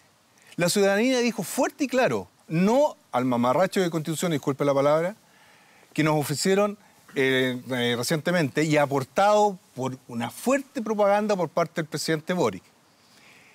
Y el día 5 de septiembre fue de rodillas Chile Vamos a decir qué es lo que iba a preguntarle al presidente qué es lo que iba a hacer. Qué pena que nosotros no éramos más grandes, porque le habríamos dicho al presidente, ¿usted quiere una constitución? De acuerdo, pero estado de excepción constitucional en la Araucanía completo, no parcial, y también en el norte de Chile. Y después negociemos y hacemos un... No es mezclar peras con manzanas, las cosas de corto plazo, las cosas de corto plazo son muy importantes, la seguridad, qué decir, pero las constituciones no son para lo que nos está quemando. Las constituciones suelen ser 40, 50 años. ¿No es peligroso mezclar tiempos? Mire, el punto está en que uno cuando es líder tiene que saber los tiempos. Cuando uno es líder tiene que tener claro problemas y soluciones de corto, mediano y largo plazo. Y usted lo dice muy bien. La Constitución es un problema de largo plazo. Yo no estoy diciendo, y lo dije el 2013, sí, Chile necesita una nueva Constitución. Por algo muy sencillo, y deje explicarle y me voy a alargar un poco. Porque es un hito de la República. Un hito de la República como la bandera, como el himno y la Constitución es un hito de la República y tiene que ser compartido por todos. Ya, pero usted no estaba a favor de una nueva constitución en el último plebiscito. Ah, porque era una pésima constitución. No, esa es mala, sí, pero tener pero una constitución, eso. ¿usted está de acuerdo? Nosotros dijimos ¿Que necesitamos una nueva? No, mi problema era, doña Connie, es que había que preguntarle a la gente si era el momento o no. Yo creo en la democracia. No me gustan estas decisiones. ¿Usted creía que este no era el momento? No era el momento. ¿Necesitamos una nueva constitución? Sí, se lo he firmado. ¿Cuándo? Había tiempo para ello por las premuras que estamos viviendo y que no nos equivocamos. Cuéntame, hemos visto su campaña y hemos visto novedades, sorpresas, para nosotros, para usted no. ¿Qué hace Pamela Giles en la franja del Partido de la Gente? ¿Milita? ¿Podría ser una aliada suya? ¿Por qué está allí? Porque ella es una persona importantísima en la política chilena. ¿Por qué tanto? Ella sacó primera mayoría en su distrito y además arrastró 2 diputados más. Ella es una figura política muy importante que hay que escucharla. Ella ahora no tiene domicilio político, pero sí tenemos puntos de encuentro. ¿Cuáles son esos puntos de encuentro? ¿Qué Primero, tienen en común Franco Parisi con Pamela Giles? El no a la Constitución que hicimos en su momento. Con respecto a las libertades, ella quiere más libertades. Ella está diciendo que no al gasto fiscal, igual que nosotros. Y encontramos una similitud en este caso del retiro, que podemos discutir el tiempo, pero cuando quiera eso lo explico con más extensión. Porque esa ha sido la principal. La verdad es que si uno piensa en la principal y yo diría única bandera de Pamela Giles en el último año al menos, o los últimos 2 años, han sido los retiros de fondos provisionales. ¿Es eso entonces? No, ella es mucho más que eso. Bueno, pero esa ha sido su principal bandera. No voy a decir la única, principal. Sí, la gente la reconoce. La gente la reconoce por eso. No, yo creo que no. Tenemos diferencia. Bueno, ok, ¿Sabes lo que pasa? Pero siendo yo, estoy hablando no su única, su principal bandera. Okay. Ya. Eso entonces, ese es el punto que tiene en común con Franco Parisi. Es mucho más. Ella cree en la democracia, ella luchó. ¿Y el resto no cree en la democracia? Hay algunos que no, hay algunos que quieren seguir. ¿Quiénes? No quiero estar en nombre, no quiero entrar a pelear con ellos. Usted me preguntó específicamente por doña Pamela, pero doña Pamela, una tremenda periodista. Ella asumió unos costos políticos cuando muchos agachaban la cabeza, me refiero a los 80. Es una persona. Pero estamos hablando como diputada, como personaje político. Diputada, por eso va como, digamos, apoyándola, me imagino, o le da espacio en su franja. Y le doy un espacio en la franja porque ella se lo merece. Ella ha sido maltratada, ninguneada y mirada en menos. Nosotros creemos que hay personas que valen la pena y las vamos a levantar, pero por supuesto. Y en la franja, le adelanto, va a estar doña Nubia, la esposa carabinero, la abogada. Ella, nosotros vamos a tener en mi franja del Partido de la Gente. Digo mía porque soy partícipe de ella. Pero usted fue, por ejemplo, fue a buscar a Pamela Giles, la invitó para que formara parte de la franja. Yo sí creo que hay algo bueno para Chile, no tengo ningún problema en ir a golpear una ¿Usted lo puerta. hizo? ¿Usted la invitó o ella lo llamó a usted? Mire, yo soy un caballero y a las damas uno tiene que llamarlas. Ya. Franco Parisi, entremos en cosas de las que hemos visto en la franja y ustedes hacen evocaciones permanentes a la clase media. Primero, ¿usted se define como una persona de clase media? Clase media y afortunado. Lo discutimos una vez en su tiempo. Usted me preguntó si yo era meritocrático. Bueno, no me acuerdo, fueron hace mucho tiempo. Y yo sí, soy clase media. Y muy orgulloso de mi origen en las rejas de Maipú, sí. y lo valoro. Es que se habla mucho en su campaña, no usted necesariamente, pero sus candidatos, de que son los que hacen filas, son los que andan en la micro, los que esperan, un poco los que se sienten postergados. Cuando uno aspira a ser el presidente de un país o dirigir con su partido un país, me imagino que tiene bien claro cuál es el discernimiento que hay que hacer si quiere liderar o si quiere que 20.000 personas tomen decisiones. ¿Es apropiado necesariamente, o no es confundir, el que toda persona que necesita algo es esa persona la que tiene que tomar las decisiones de qué se hace? O sea, un político no tiene que mediar entre las necesidades de la gente y las posibilidades. Ese es el liderazgo, don Matías. El liderazgo es decir, estas son las prioridades y esto es lo que nosotros tenemos que abocarnos de resolver, tener una solución. Lo que estamos viviendo ahora es un caos de liderazgo en el gobierno. No sabemos para dónde se va. Y eso es lo que nosotros representamos en el PDG a través de dos cosas. Uno, formativo. Mire, este es el problema que hay. Y estas son las alternativas de solución. Y después se le pregunta a la gente. Cosita, pero usted habla de liderazgo. No sé si hay otro político que sepa economía como usted. Vicedecano de la Escuela de Economía, de la Facultad de Economía y Negocios de la Universidad de Chile durante un tiempo. No sé si hay otro candidato que ha tenido ese pedigrí. Doctor en economía. ¿Cómo un doctor en economía es capaz de obviar la evidencia de la inflación por causas locales y usted está buscando que se hagan nuevos retiros? No estoy buscando que se hagan nuevos retiros, pero los partidos de la gente van por el sector retiro. Hablemos del tema. Muchas gracias. Sí, pues su partido va por el sector retiro. No va a salir. Y Pamela Giles... Sí, pero no va a salir. Hablemos con la verdad. Pero son dos cosas distintas. Pero antes de que va a salir, no va a salir. ¿Usted cree que es bueno para la economía chilena, para las clases medias, que se haga este retiro o es malo desde el punto de vista económico? Explicarle, hay un problema de timing aquí de nuevo. ¿Quién le está generando la inflación y los problemas económicos acá en Chile? Uno, el alto gasto del gobierno. El presidente Boric, junto con Mario Marcel, que tan alabado es lejos la chequera más floja o fácil que he visto. Contrató más de 56.000 empleados públicos. Supongamos un salario de 2,5 millones. ¿Sabe cuánto significa eso, doña Connie, anualmente? 2.100 millones de dólares. 2.100 millones de dólares. O sea, usted dice que el gasto público es lo que está provocando la inflación. Exactamente. No, en parte, son varios factores. Pero deje explicarle. Deje explicarle. Aquí hay un gasto fiscal completamente desatado, que es una falta que finalmente atañe a la clase media emergente. Dos, la falta de confianza y credibilidad en este gobierno ha hecho que caiga la productividad. Aquí la inflación se explica por varios factores, sí, por Rusia, etcétera, parte de los retiros que fueron hace 2 años, el gasto fiscal y el drenaje que ha habido en la productividad chilena. ¿Desde cuándo viene cayendo la productividad? ¿Desde marzo del año pasado? Me refiero al IMASEC. Del IMASEC, ¿de acuerdo? Una cosa esa actividad económica. Claro, usted se está refiriendo a la productividad laboral, sí. ¿De acuerdo? Y quiero enganchar después un tema con eso. Entonces, dicho eso, aquí, mire, se han arrancado de Chile más de 80.000 millones de dólares. Esa plata iba a la reinversión. Yo invito ahora al presidente Boric a que plantee lo siguiente, que vuelvan esos 80.000 millones de dólares sin pago de impuestos, con la única restricción que el 30% de esos fondos se inviertan en letra hipotecaria y mutuo hipotecario para vivienda hasta 2.500. La construcción está cayendo, doña Connie. Ya, pero está esquivando el bulto de los retiros. De nuevo. En términos económicos. O sea, no hay yo no conozco ningún economista en Chile, del lado que sea, que no, hoy día, no hace 6 meses, el año pasado, hoy día no coincidan en que los retiros fueron en gran parte los responsables de la inflación que hemos tenido que sufrir y que lo tiene que sufrir especialmente las clases más vulnerables de nuestro país. De acuerdo. De nuevo, ¿por qué ustedes están a favor de un sexto retiro? Porque es mentira lo que le están diciendo. Deje explicarle por qué. ¿Cuál es la parte que es mentira? Yo se lo explico de inmediato.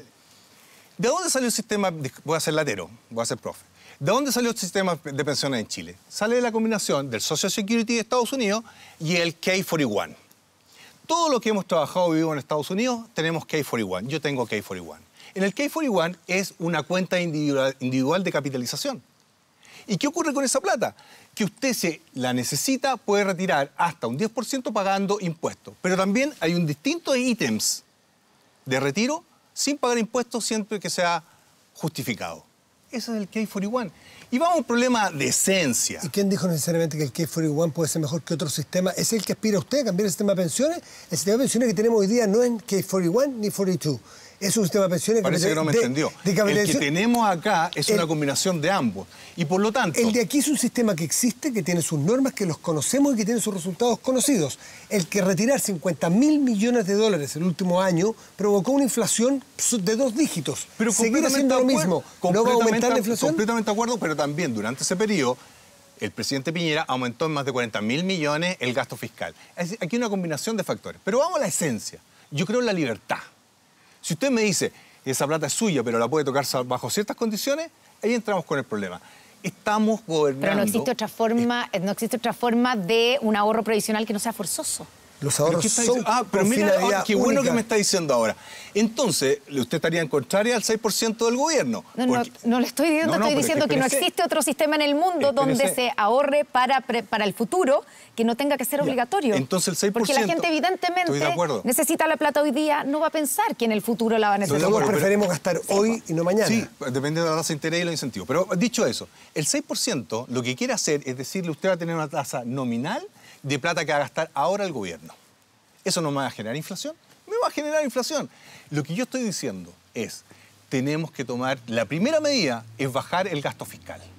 Bajar el gasto fiscal, bajar el IVA a los remedios, bajar el IVA a la canasta básica, poner movimiento al sector privado para que produzca más empleo y vamos a tener una baja en la inflación consistente y persistente. Y no artificialmente traer de una alta tasa de interés y un dólar que estaba regalando. ¿Y de dónde vamos a sacar la plata para las pensiones si la gente se gasta sus ahorros el día de mañana? No me está siguiendo. El punto es que si nosotros hacemos que Chile vuelva a crecer como se merece crecer, trayendo inversión extranjera, créame que Chile va a volar en términos de dinero. ¿Y eso qué tiene que ver con la plata de las pensiones de 30 o 40 años más en cada una de las personas? Por las reformas de pensiones que hay que hacer, pero con capitalización individual, no para que se la lleve el gobierno. Franco Parisi, vamos a salir del tema de los retiros, que me da la impresión que no nos respondió por qué está a favor. Pero, ¿qué le pasa a usted cuando le llaman populista? Si ser populista es preocuparse de que la clase media emergente esté bien, dígame populista, no tengo ningún problema. Si ser populista es bajar el IVA a los remedios, este es un país que se dice tan generoso que te cobra 19% por ir a los remedios. Bueno, pero si uno va como a la definición más clásica de populismo, tiene que ver con un discurso antipolítico, con la idea de que la élite es corrupta versus un pueblo sabio y que es moralmente mejor y que sabe más que las élites que los dirigen. Y cuando se dicen y se apoyan iniciativas que le hacen sentido a la gente, son populares, como los retiros, pero sabiendo que producen un efecto inconveniente y demostrado, digamos, como el efecto de los retiros en la inflación. Entonces hablemos de las 40 horas. Las 40 horas nosotros la apoyamos en el PDG. Fuimos los primeros que la apoyamos. Porque hay que apostar en la gente y llega un aumento de la productividad a través de la productividad de los trabajadores y también de la tecnología. ¿Fuimos populares ahí? No lo sé, no me interesa, pero sí creo que la mayoría de las 40 Pero el apoyo a los retiros puede ser populista. Pero para algunos sectores, Piñera, el año 97, las 40 horas que era populista. Nosotros lo apoyamos. Pero cuando me presentaron un presupuesto a la nación y una reforma tributaria tan mala como la que presentó el ministro Marcel, que dijimos nosotros, no. Y nos acusaron de que éramos anti clase media emergente. Lo que ocurre, doña Connie, es que los problemas son mucho más dinámicos de lo que está diciendo la pero usted no se considera ni se molesta que le digan populista. ¿Usted se Me considera han un dicho populista? cosas peores, así que no me preocupa. Franco Parisi, otro de las definiciones, una de las que da Connie, pero hay infinitas definiciones de expertos sobre populismo, es, por ejemplo, que dar soluciones fáciles a problemas complejos. Entonces, decir, mire, Chile va a cambiar y la clase media realmente va a cambiar su estándar de vida si nosotros le quitamos el IVA a los remedios, no sé, no lo ha dicho usted, pero locomoción gratuita, que saque la plata de sus fondos de pensiones que tiene que usar mañana, úselo todo hoy día. Son soluciones que podrían ser, a lo mejor de corto plazo, administrativas, cortas, rápidas, pero la pregunta es, ¿acaso la política no es más compleja de ver las posibilidades reales y responsables de largo plazo? Los bonos de la señora Bachelet que le hicieron tan popular y que le llevó al segundo mandato eran bonos populistas. ¿Usted no daría bonos si fuera presidente? Yo daría los bonos que corresponden focalizados y coherentes, de todas maneras. Pero antes de llegar a eso, bajemos el IVA a los remedios y el IVA a la canasta básica. Lo que la gente quiere no es una caja con algunos enseres. Lo que quieren es llenar el carro del supermercado. Lo que yo quiero es más emprendedores, más trabajo para la gente, que puedan soñar con volver a tener una casa propia, que ahora es imposible. Si eso es populista... ¿Y por qué no es démelo. posible? ¿Por la inflación? El gobierno... ¿Y por las tasas de interés? Sí, ¿sabe por qué? ¿Cuánto se va a endeudar el gobierno este año? Más de 15.000 millones. ¿Y en qué va a gastar eso? En puras tonteras. Entonces, esos 15.000 millones podrían estar focalizados en crédito hipotecario para las personas clase media emergente. ¿Dónde queremos poner el énfasis? ¿En contratar amigos del presidente Boric o en mejorar la situación de las personas? Pero el crédito hipotecario y el mercado financiero en general está afectado por las altas tasas de interés en buena parte para frenar la economía. ¿Por qué sube la tasa de interés? Por alto nivel de endeudamiento del gobierno y gasto del gobierno. Y por la inflación. Si baja el gasto del gobierno, va a tener efecto en la inflación y en las tasas de interés. ¿Y si se aprueba un retiro, qué va a pasar con la inflación? Pero claro que va a tener... ¿Usted ha hecho el cálculo? ¿Va a tener impacto en la inflación? Sí. Pero mire... ¿Lo ha calculado usted que es economista? Hay un impacto que estaría del 2 al 3%, ¿de acuerdo? Pero el impacto del gasto del gobierno es mucho mayor. ¿2 a 3% anual más de inflación si se produce este sexto retiro? Sí. O sea, la rango meta del Banco Central tradicional ha sido 3%. Con estos retiros llegaría al 6%. Pero o 3 puntos. De nuevo me está haciendo un análisis miope. Bájeme el gasto del gobierno. No contrate al amiguito Gutiérrez. Usted es economista. Ceteris paribus. Solamente con retiros aumenta 3 puntos la inflación. O sea, duplica... 2 a 3 puntos. Pero espérese. Bájeme el gasto fiscal. Si ese es el asunto. Me contrató, ya le dije, me contrató a puro amigo Marcel y Boric 2.100 millones. ¿Cuánto sería el retiro? Aproximadamente 4.000 millones. En un año tengo la mitad. ¿Se da cuenta? Si el problema es que nos están contando el cuento de una sola forma. Franco, lo vimos en la ENADE el día jueves pasado, en el encuentro de los empresarios. Quiero preguntarle primero, ¿quién lo invitó? ¿Fue usted? ¿Pagó por ir? ¿Por qué estaba ahí? Porque empresario usted no es, ¿o sí? No soy empresario. Ya. No, y en Chile no tengo ¿Lo nada. invitaron? ¿Lo invitaron o lo pagó? Eran las preguntas difíciles. No, fui invitado. ¿Y quién lo invitó? Gente cercana. ¿Empresario? No, del partido. Gente del partido de la gente lo invitaron. Sí. Ya. ¿Por qué fuimos? ¿Sabes lo que pasa? Que yo quería escuchar al presidente Boric. Estamos en un momento de crisis que no lo ven. Es realmente crítico lo que está ocurriendo. ¿Y qué le pareció la intervención del presidente Boric? Fue un discurso de una federación de estudiantes, me faltó el chimbombo, no sé si usted se acuerda del chimbombo, y las empanadas de la tía de la esquina. No entregó nada. Yo pensé que iba a ganar al público, yo pensé que los empresarios iban a salir motivados. Pero lo aplaudieron harto, ¿eh? Pero si tenía ahí a todos sus amiguitos adelante, pues si son 56.000 empleados públicos. Yo no escuché nada que yo te dijera, lo rescato. Se lo vio muy cercano a Carter, al alcalde de la Florida. Sí. ¿Eso estuvo arreglado, ese momento de encuentro? Las casualidades en política son difíciles que existan. A don Rodolfo yo lo estoy muerto. Creo que es un tipo que representa a la clase media. Meritocrático, he trabajado... Fue muy maltratado por la UDI, Tiene una familia preciosa, nos encontramos con él en Orlando, conocí a su hijo, jugó con mi hijo. Encantador. ¿Podría haber una posible alianza política en el futuro ahí? Yo creo que tenemos que... El problema que se viene es tan grande que vamos a tener que hacer todos los esfuerzos, el próximo gobierno, que ojalá sea el Partido de la Gente, en convocar a las mayores voluntades por lo que queremos, que Chile crezca, privilegiando a la clase media y clase ¿Cómo media. daría una primaria a un gobierno dirigido por usted, que en el comité político Rodolfo Carter, Pamela Giles? Esa es la gracia del líder. La gracia del líder... ¿Le gustaría Me encantaría. ese trío? Me encantaría. ¿Y en una primaria se anima con ellos dos? Yo se lo ofrecí, sin ningún problema. Yo no le tengo miedo a la competencia. Ya, y usted quiere ser candidato presidencial, entonces. Pero si mi partido dice que es mejor X o B, yo soy el primero que está en la fila. Ya, ¿y arregló su situación judicial? Completamente. Ya, o sea, ¿ya no tiene ninguna deuda por pensión alimenticia? Tengo todo acordado. ¿O se refiere a la señora Bachelet, que tiene un problema de pensión No, alimenticia? me estoy refiriendo a usted, a su situación. Yo quiero resaltar a la señora Bachelet por lo siguiente. No, pero es que le estoy preguntando Sí, no, pero su situación. dejé contextualizar. Ok. Mi situación está completamente clara. Me duele mucho lo que está ocurriendo con la señora Bachelet porque yo lo viví. ¿A qué se refiere? Porque estos temas no se tienen que vincular en la prensa y porque lo está pasando muy mal, le aseguro, los nietos de la señora Bachelet. Así que mi corazón, y espero que se solucione la situación de la señora Bachelet, porque es un tema tan delicado que lo pasan mal los niños. Y ahora mi situación está completamente lista, pero la señora Bachelet... Usted nada que me ha preocupe. aclarado que su situación judicial está completamente arreglada. ¿No debiera entonces ser tema en el futuro si usted tiene una candidatura presidencial? No lo veo. Pero tiene claro que se lo van a poner sobre la Lo mesa y se mismo lo van que a preguntar una y Bachelet, otra lo vez. mismo que ser mechero para el caso del señor Boric, lo mismo del caso del Banco Talca. La política es así. El que cree que va a llegar a la política como entrando a un templo es ridículo. Usted cada vez que le hemos preguntado sobre campañas nunca ha dicho, no, yo no voy a ser presidente. O sea, yo doy por hecho que usted tiene intenciones de probar nuevamente ese camino. No. Si se dan las cosas, se dan. Sí, se dan las cosas. Pero no sabe lo hermoso que es poder cambiar el rumbo de la clase media. Me destruyeron el Instituto Nacional donde yo estudié.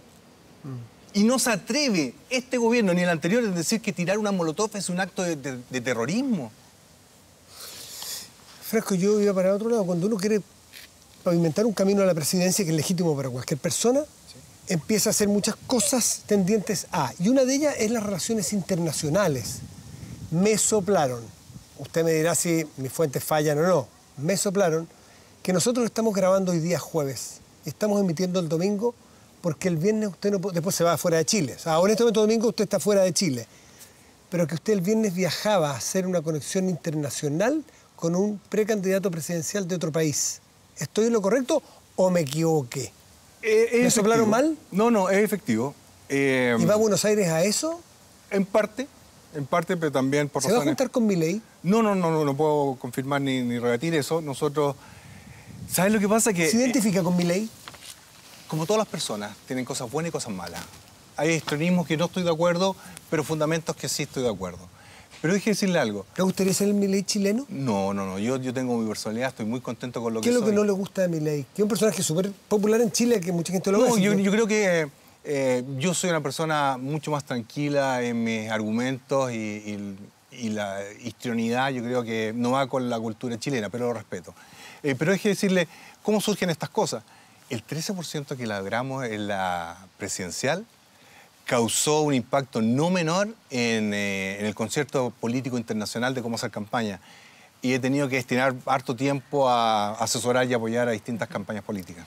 Solo para terminar, porque nos queda un segundo, ¿va a volver a ser candidato a la distancia o viene de vuelta a vivir a Chile para la próxima candidatura presidencial? Cuando las cosas se den, yo no sé quién va a ser el próximo candidato. Pero si usted fuera el candidato presidencial. No, yo creo que no es posible hacer lo que hicimos, nuevamente.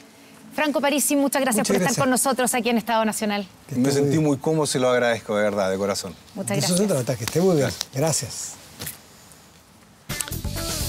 ¿Quién te ayuda con tus dudas de recursos humanos? RexMás lo hace porque es el mejor software de remuneraciones de Chile. RexMás trabaja comprometido con entregar el mejor servicio, resolviendo tus dudas con un equipo especializado. Conoce más en rexmas.com. Y ya lo habíamos anunciado, ¿cierto? Estamos aquí en el estudio con el ministro de Hacienda, Mario Marcel. Ministro, gracias por estar con nosotros. Muy buenas tardes. Ministro, buenas tardes. Buenas tardes, gracias por invitarme. Veníamos escuchando, usted le tocó escuchar aquí, ¿cierto? La entrevista que le hicimos al ex candidato presidencial y líder del Partido de la Gente, Franco Parisi, y quiero partir por preguntarle a usted, ya que lo interpeló directamente a usted, si quiere responderle algo. Él dice que básicamente la culpa o la responsabilidad de la inflación es del enorme gasto público del gobierno. Dijo que el presidente junto a Mario Marcel tienen la billetera más floja que ha existido, que han contratado a amigos, habla de 56.000 empleados públicos, lo que significa 2.100 millones, y que de dólares, ¿sí? Y que el gasto público está desatado y que esa es la responsabilidad o el responsable de la inflación. ¿Qué le responde? Es difícil encontrar por dónde empezar, porque no hay ninguna de esas afirmaciones que se concilie con los datos. El año pasado, falso lo que dice Franco Parisi? El año pasado el gasto público cayó 23% en términos reales. Es la mayor consolidación fiscal que ha habido en el mundo, que hubo en el mundo durante el año 2022, solo después de Noruega. Eso no solamente significó reducir el nivel real del gasto fiscal, sino que además dentro de eso absorbimos el costo de la PGU, que para el primer año no tenía financiamiento. ¿Y los 56.000 empleados públicos que él dice que contrataron ustedes? Solo para agregar, para terminar el tema del gasto público, para este año el crecimiento del gasto público va a ser de 1,4%. Dentro de pocos días vamos a entregar el informe de finanzas públicas donde se va a detallar ese dato. Los empleados públicos es un dato que sale de una encuesta, la encuesta del INE. Y la verdad es que muchas veces nos hemos encontrado en las encuestas, sean del INE, de la Universidad de Chile, de la Universidad Católica en algún momento, que cuando a la gente se le hace la pregunta de en qué sector trabaja, esa respuesta es muy variable.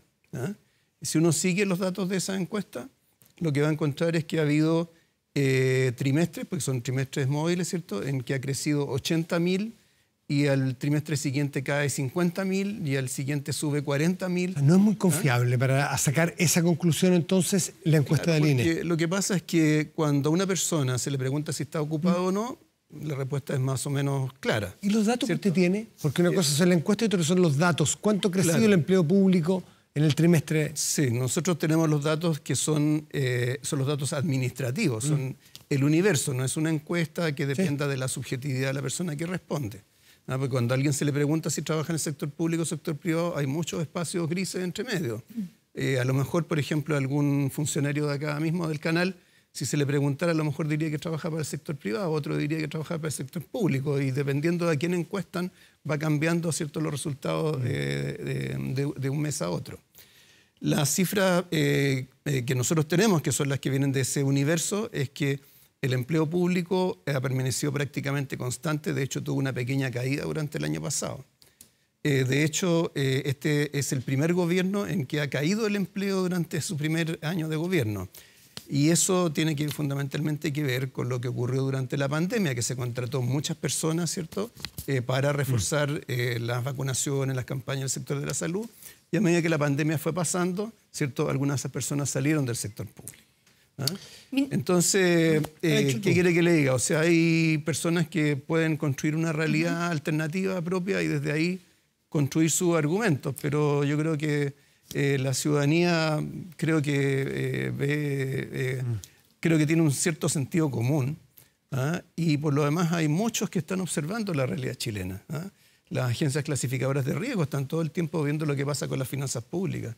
Si nosotros no hubiéramos hecho la consolidación que hicimos, habríamos bajado nuestra clasificación de riesgo. Si se ha mantenido es porque justamente hemos tenido una política fiscal bien responsable. Hecho el punto, ministro, usted está hablando de cómo nos está mirando del exterior también están mirando y han mirado el anuncio que hizo el presidente Gabriel Boric sobre la estrategia nacional del litio. Y yo quiero partir preguntándole por qué, así que si nos puede explicar con pera y manzana, ¿por qué es importante que el Estado sea el controlador, tenga el control de los proyectos de explotación de litio, considerando que no tiene mayor experiencia en esta minería?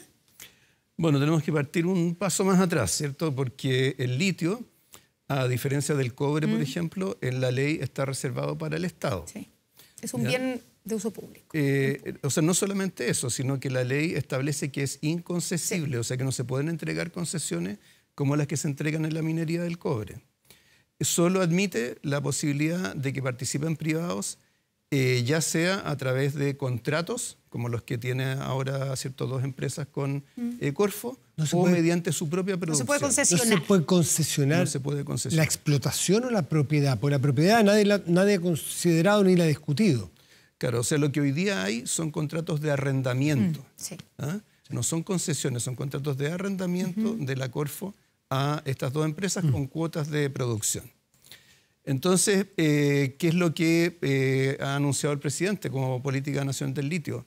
Que de esa forma de participación del sector privado, a partir de esa forma se abre una nueva alternativa, que es la de asociación con el sector público a través de sus empresas, particularmente en el corto plazo, ¿cierto?, de Codelco y eventualmente de NAMI. O sea, en otras palabras, desde el punto de vista de la participación privada, al abrirse estas alternativas surgen nuevas posibilidades de desarrollo de esta industria. ¿Y por qué en esa alternativa tiene que el Estado tener el control?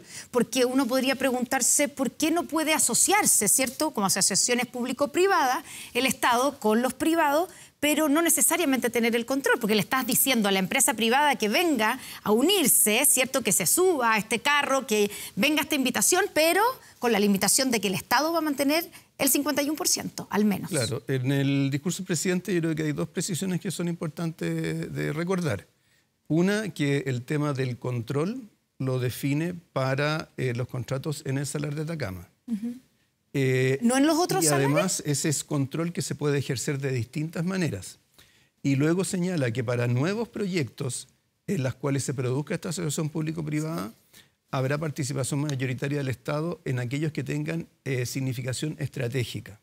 Lo cual significa, y esto creo que ha habido una interpretación un poco ¿qué es lo que es eso simplista de todo esto, significa que puede haber muchas variedades posibles de asociación y de participación dependiendo de los proyectos que vayan. En resumen, usted nos está diciendo que va a haber proyectos a futuro o puede haber proyectos de explotación de litio donde el privado sea mayoritario. Podría haberlo, efectivamente. Perfecto. ¿En qué salares? No, o sea, la definición es cierta participación mayoritaria allí donde haya proyectos de significación estratégica. Ahora, ¿pero eso significa que hay algunos que van a ser estratégicos y otros no? ¿Qué pasa si todos son estratégicos? Bueno, ahí hay un comité de ministros que se va a formar ahora, un comité al amparo de Corfo, que va a ir definiendo los pasos de esta política. Pero lo importante primero es que vayan surgiendo los proyectos. Salar de Atacama, que es la joya de la corona en el mundo del litio. Y en el mundo, no es exageración, es el mejor salar del mundo. Está definido a priori que es estratégico y se lo pregunto así directamente para que no quede margen al error o a la interpretación móvil. ¿Es posible que en el curso de la negociación que viene ahora con los arrendatarios actuales, Albemarle y Sokimich, es posible que esa exploración y explotación en ese salar, los privados tengan más del 51 eventualmente? Bueno, hoy día hay una entrevista al vicepresidente ejecutivo de Corfo en que él señala que hay muchas formas posibles de ejercer el control en una sociedad. Puede ser a través de la participación mayoritaria, puede ser a través de cláusulas especiales, a través de pactos de accionistas. ¿Accionistas A y B, por ejemplo? ¿Accionistas A y B? Pactos de accionistas, o sea, en el fondo los socios se ponen de acuerdo en cuanto a qué decisiones van a tomarse en conjunto. A ver, quiere decirnos que eventualmente, que vamos a poner el nombre, la empresa XX, va, o una de estas dos, o las dos, le dicen, ok, sigamos. Ustedes, Estados, tienen el 51% de la propiedad, pero las decisiones en la operación las voy a tomar yo, porque el temor que tienen los inversionistas privados, y así se ha demostrado en el precio de sus acciones, es que tengan que poner la plata, el litio es de Chile, ellos tengan que poner la plata, pero la decisión la tome alguien ajeno, alguien del Estado. Eventualmente, en este gobierno, en el otro, el que venga, un agente más bien político y no técnico, entonces que su inversión se vea afectada. ¿A eso se refiere? ¿Que las decisiones técnicas pueden estar en manos de ese inversor privado? Que haya decisiones que se toman en conjunto.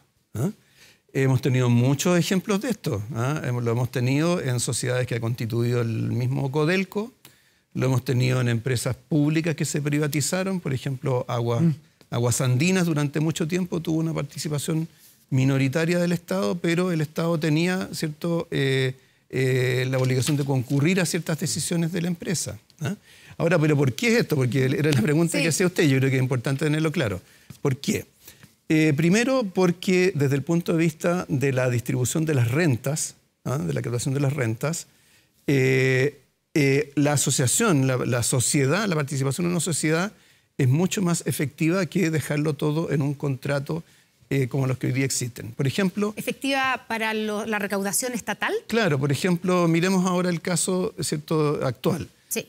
En que en los contratos que hoy día existen se estableció una escala para el pago de un royalty en función del precio del litio, y ocurrió que llegó un momento en que nos salimos de esa escala.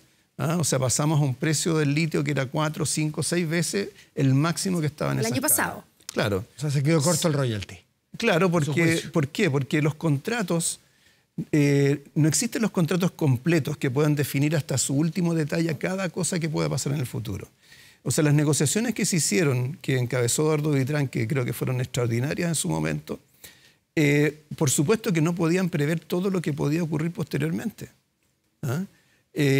Creo, gracias a esos contratos, por supuesto, el Estado ha obtenido ingresos muy importantes provenientes del litio. Fueron 5.000 millones de dólares en 2022. Claro, es una cifra récord histórica. Por supuesto. Pero como podría haber sido más, dice usted. Pero como cualquier contrato, ¿cierto?, no se puede poner en todas las situaciones. No. También ha habido casos en los cuales actualmente hay conflictos en materia tributaria. Entonces, ese es un tema. El otro tema es que, como bien tú dices, Matías, el Estado no tiene experiencia en esta industria, y a pesar de lo cual es propietario del litio. Entonces, manejar o desarrollar ese conocimiento para entender cómo funciona la industria, para el litio es un desafío mucho más grande que para el cobre. Además, el cobre es una industria, claro, el cobre es una industria que está muy estandarizada, en la cual tenemos un precio, ¿cierto?, que se cotiza cada 10 minutos en la Bolsa de Metales de Londres. Tenemos estandarización de mediciones de costos, de mediciones de márgenes. Sabemos muchísimo sobre todas las explotaciones de cobre en Chile y en el resto del mundo. El litio es una industria que está desarrollándose. Sabemos muy poco. Los precios, en realidad, los precios dependen en la práctica de cómo se le vende a cada cliente. Y además, el litio se explota en condiciones muy especiales. Se explota en un ecosistema que es particularmente frágil, como es el de los salares. Entonces, esa es la lógica de la participación del Estado. Claro, poder entender, conocer el funcionamiento de la industria por dentro, poder complementar lo que puede estar en un contrato. Pero si el tope es la propiedad, si viene uno de estos operadores que tiene toda la experiencia del mundo y que al Estado le interesa que sigan siendo, porque así lo han dicho además, y le dicen, mire, nosotros seguimos, ustedes son los dueños, pero necesitamos más del 51%. ¿Se paran de la mesa o es conversable? Si esa es la piedra de tope. Porque aquí da la casualidad que no es como cualquier negocio. Aquí ambos se necesitan indisolublemente. Porque el Estado es el dueño del litio y porque estas dos empresas son las que ya están instaladas, ya están operando y tienen el expertise. Por lo tanto, si hay una línea roja y no se pasa, nos quedamos todos y nos perdemos el boom del litio. Claro. O sea, eso tenemos que dejárselo a la negociación, pues en la negociación no la vamos a resolver aquí entre pero esa puerta no está cerrada, la del 51%. Tenemos que dejar que avancen las negociaciones y además tenemos que ver quiénes más tienen interés en llegar a Chile. Y lo que hemos visto en esta poco más de 24 horas pasadas desde los anuncios del presidente, hemos visto muchas declaraciones de interés en aprovechar esta oportunidad. Una cosa muy breve, porque... De otras empresas, por supuesto, no solo de las que están... Por supuesto. Disculpe una cosa que me quedó dando vuelta. Usted dice que el presidente dejó claro que a futuro aquellas que se dediquen califiquen como estratégica, el Estado va a tener más 51. Solo en esas. ¿El salar de Atacama ya es estratégico? ¿Está por definirse o puede cambiar? El salar de Atacama es el lugar donde están las mayores reservas de litio en Chile por lejos. Y por lo tanto, al mismo tiempo, es el único lugar donde tenemos explotación de litio actualmente en Chile. Entonces es bastante lógico que se considere como estratégico. Entonces es imposible, ¿es imposible entonces que el Estado ceda algo de la propiedad más bajo que el 51%? No, la definición para el salar de Atacama es el control. ¿Ya? Como decía hace un rato, el control se puede ejercer a través de distintas maneras. puede ser a través de pactos de accionistas, etc. No necesariamente con el control de más del 50%. Sí, exactamente. Esto en el sector privado pasa todo el tiempo. Tenemos múltiples empresas que son joint ventures entre distintos socios. Pero entonces, ¿cómo se explica la reacción de los privados después del anuncio del presidente? ¿Lo entendieron mal? Porque el anuncio de los comentarios de la CPC, ¿cierto?, de la Sonami, que no se entendía, que digamos que el presidente en la mañana en la ENADE hablara de los beneficios de las alianzas público-privadas y en la tarde, con el anuncio del litio, básicamente los relegara a los privados a un rol secundario en una industria estratégica. A mí me parece ¿Entendieron mal me parece que lo que anunció el presidente en la tarde, la noche, correspondía exactamente a una asociación público-privada. No veo cuál pero con sería control estatal. De hecho, el tema de la asociación público-privada la veníamos planteando, la venimos adelantando respecto del litio varias semanas antes de que se diera a conocer. Claro, si el control estatal fue probablemente lo que generó esa reacción. Por eso yo le pregunto, ¿entendieron mal? Porque cuando usted dice el control estatal se puede aplicar de diferentes maneras, no necesariamente con la propiedad de ese proyecto, ¿cierto? Me da la impresión de que tendió a pensarse que esto significaba participación mayoritaria del Estado en cualquier proyecto en la industria del litio. Pero eso no es lo que dice el discurso del presidente. Y también respecto de lo de Atacama, que usted dice que otras formas de control, a lo mejor no de la propiedad, sino que pactos de accionistas que le permite tomar las decisiones técnicas a los privados y no al Estado, porque tiene menos experiencia. ¿Eso es? Los pactos de accionistas, ¿cierto?, le dan a los socios un rol que puede ser distinto, un peso que puede ser distinto del que tengan en la propiedad. Esa es la lógica de un pacto de accionistas. Una cosa es lo que entiendan los dirigentes gremiales empresariales de nuestro país, que ya lo mencionó la Connie, pero otra es lo que entienda el mercado y los inversionistas en el mundo. ¿Cómo lee usted la caída del precio de la acción, por ejemplo, de SQM al día siguiente, o en cuanto se supo? Sí, es al día siguiente. ¿Cómo lo lee usted? Bueno, lo leo como una novedad, una noticia respecto de la situación de la empresa que generó incertidumbre. Y a medida que vaya avanzando, que se vayan dando las negociaciones que tienen que ocurrir, probablemente eso va a ir cambiando también. De hecho, es cosa de ver las declaraciones que hicieron tanto Albemarle como SQM, y en ambas los dos expresan interés en entrar en esta conversación. Una cosa es lo que diga la empresa y otra cosa es lo que digan los que compran acciones de esa empresa. La empresa es incumbente, tiene un contrato en funcionamiento, por lo tanto tendrá cierto cuidado. Pero otra cosa es el inversionista, el Fondo de Inversiones de Canadá, de Hong Kong, que dice, en esta empresa compro o no compro acciones. ¿Cómo va a estar el negocio el día de mañana? Las rentas a futuro no están tan aseguradas. Saco mis plata de las acciones. Ese es el valor de la acción. Claro, o sea, bueno, y cuando vaya avanzando esta negociación, probablemente se irá actualizando esa visión. Porque tenemos que pensar que SQM actualmente tiene un contrato que termina el 2030. A través de esta nueva modalidad, SQM va a poder podría extender, ¿cierto?, su actuación en el Salar de Atacama más allá del 2030. Eso por supuesto que tiene un valor. ¿Le acomodaría eso al gobierno? Se lo pregunto porque siempre está la duda de si el hecho de que quien tiene la mayor operación de litio es SQM, tiene el 65% ahí mismo en el Salar de Atacama, y además es el contrato que vence más pronto, el otro es 2042, entonces en la práctica, 2043, en la práctica ustedes van a tener que renegociar con SQM. Y está toda la parte ideológica o la carga que tiene SQM, ¿cierto? Por quién es el socio mayoritario, Ponce Lerú, por la participación en las platas políticas, digamos, en el financiamiento ilegal de la política, etc. ¿Al gobierno le incomoda que sea SQM que permanezca explotando ese 65% o el Salar de Atacama de otra manera, asociándose con el Estado, o no? ¿O le da lo mismo? Bueno, es evidente que SQM tiene una historia que es compleja, desde sus orígenes, cómo se generó el control de la empresa en su momento, el tema del financiamiento de las campañas, pero SQM también ha tenido una transformación muy importante. SQM hoy día es una empresa que se ha tecnificado sustancialmente. Es una empresa que ha estado invirtiendo en la sostenibilidad de sus proyectos. Por lo tanto, ¿cierto?, el presente no es simplemente una mera proyección del pasado. Ahora tenemos que entender que cuando hablamos de una negociación, en una negociación ambas partes tienen que tener algo que ganar, si no, no es una negociación, es una imposición. No va a estar obligado SQM a negociar y a cederle, digamos, una parte al Estado. No hay ninguna obligación, porque el presidente ha sido claro, se van a respetar los contratos como están. Pero, ¿cierto?, existe la oportunidad de poder extender la operación en el Salar de Atacama en particular. Y al mismo tiempo, algo que queda un poco de lado cuando hablamos, ¿cierto?, solo de los temas de propiedad, es que acá para el litio tenemos un desafío muy grande. Pensemos que en estos momentos las dos compañías que están trabajando en el Salar de Atacama no están topadas en sus cuotas de producción. En lo que están topadas es en las normas ambientales, por el tema del consumo de agua a través del proceso de evaporación.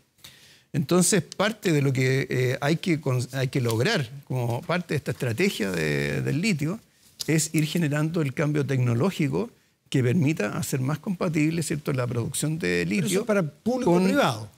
Exactamente, eso, por supuesto. Es un tema que no se discute. Porque es por supuesto, pero es parte de lo que tenemos que lograr como país. No, sin duda, sin duda. Y es parte de esta estrategia. Esta estrategia no consiste simplemente en decir, ¿cierto?, joint ventures público-privada. Esta estrategia incluye el tema ambiental, incluye el incorporar nuevos actores al sector, a esta industria. Incluye profundizar la investigación en materia de litio. Un minuto, ministro. Disculpe, nos queda un minuto porque después viene la franja, así que no lo manejamos nosotros. Sí. ¿Cómo está viendo lo del sexto retiro?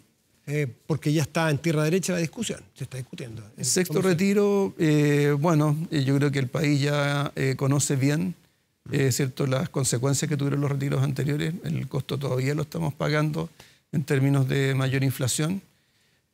Ahora que finalmente hemos logrado ¿cierto?, dar vuelta a la curva de la inflación, ahora que ya está bajando, lo que menos querríamos es que vuelva a las presiones inflacionarias que tuvimos en el pasado.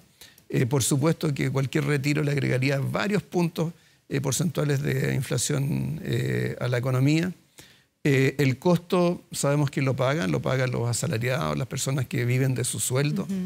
El mercado hipotecario se está recién recuperando también del remesón que sufrió con el tercer retiro. ¿Y eso lo tienen claro todos los parlamentarios del oficialismo? ¿Están todos los votos para rechazar ese sexto retiro en la coalición de gobierno? O sea, la última vez que discutimos esto, que fue con motivo del autopréstamo, que era, ¿cierto?, un retiro encubierto. El autoengaño, dijo usted. Hubo una mayoría abrumadora, ¿cierto?, en contra de esa medida.